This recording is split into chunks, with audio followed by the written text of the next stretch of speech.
Dear students, in the previous video, you have seen the De Morgan's first theorem. Let us pass on to the other theorem, that is the second theorem. Now, according to the second theorem, the theorem states that the complement of the product of two variables is equal to the sum of the complement of them. That means that, so mathematically you can write them as the complement of the products. So A and B are the inputs. If they are the inputs, the product of them and its complement of the product of the two variables is equal to the sum of the complements of those two variables or the complement of them. So A bar plus B bar. That means A dot B bar, that is equal to A bar plus B bar. Now, so the left hand side can be written by making use of a logic gate as like this. So if A and B are the inputs, so this is a bubbled AND gate, which is it is nothing but a NAND gate. So the output will be Y, that is equal to A dot B bar, and the right hand side can be represented as the bubbled OR gate.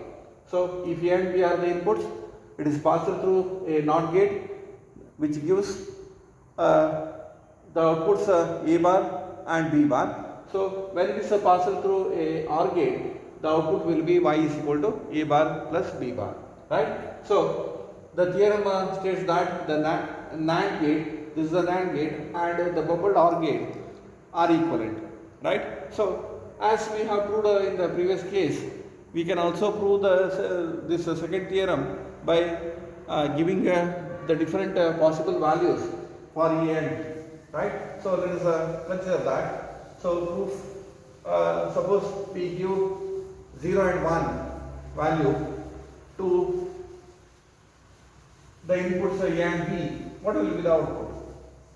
So we must get the left hand side must be equal to the right hand side. So let us do that. So proof, right? Now case 1, right? So A is equal to 0, B is equal to 0. When A is equal to 0, B is equal to 0, you know that the equation is A dot B bar, that is equal to A bar plus B bar. So let's prove let's consider the left hand side first. So LHS. So when A is 0 dot 0 bar, that is nothing but 0 bar, so which is equal to 1. Now what about RHS? So RHS, so A bar is 0 bar plus 0 bar, right? So this is equal to 0 bar is 1 plus 1. So you know that 1 plus 1 is equal to 1. Therefore you can write left hand side is equal to the right hand side, right? So this is case 1. Next we shall pass on to the case 2, right? So when A is equal to 0, B is equal to 1. So consider the left hand side, right? A is 0 dot 1, it's a bar, that is equal to, it is a 0 bar, that is equal to 1. Similarly, the right hand side, it is A bar is 0 bar dot 0 bar. So 0 bar is 1 dot 1. Now 1 dot 1 is equal to 1. Therefore, you can write left hand side is equal to the right hand side. Similarly, case 3, when A is equal to 1, B is equal to 0. So this is a 1 dot 0 bar. It is nothing but it is a 0 bar. So which is equal to 1. And what about this? So this is a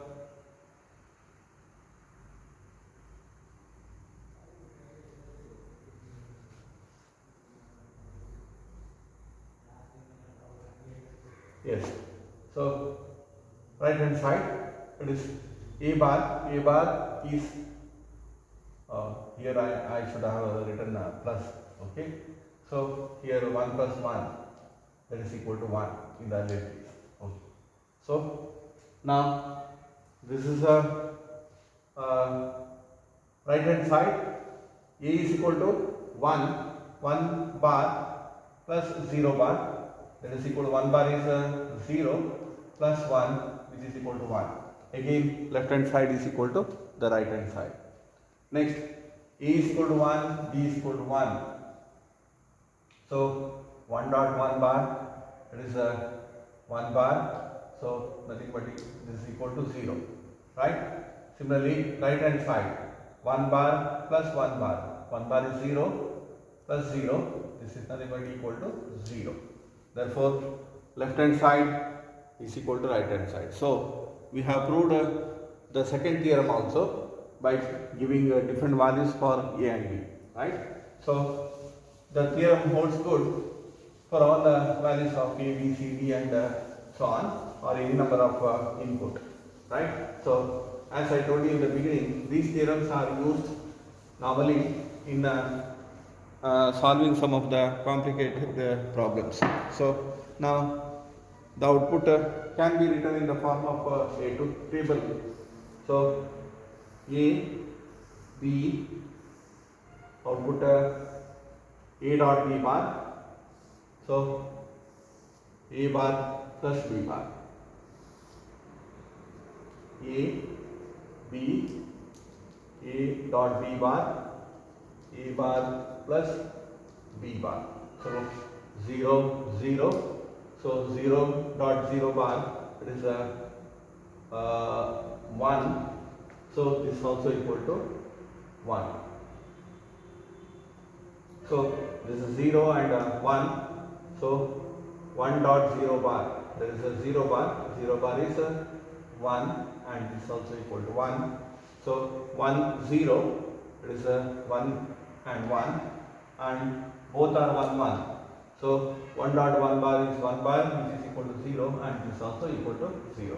So in the last two columns you can see that all the four values are the same. Hence proving the second theorem, that is De Morgan's second theorem, right? So we have proved the first and the second theorem. Normally in the examination, each theorem will be asked for 5 marks, or if the question is asked for 10 marks, both the theorems and its proof will be asked. So you must be able to write them. Okay, thank you.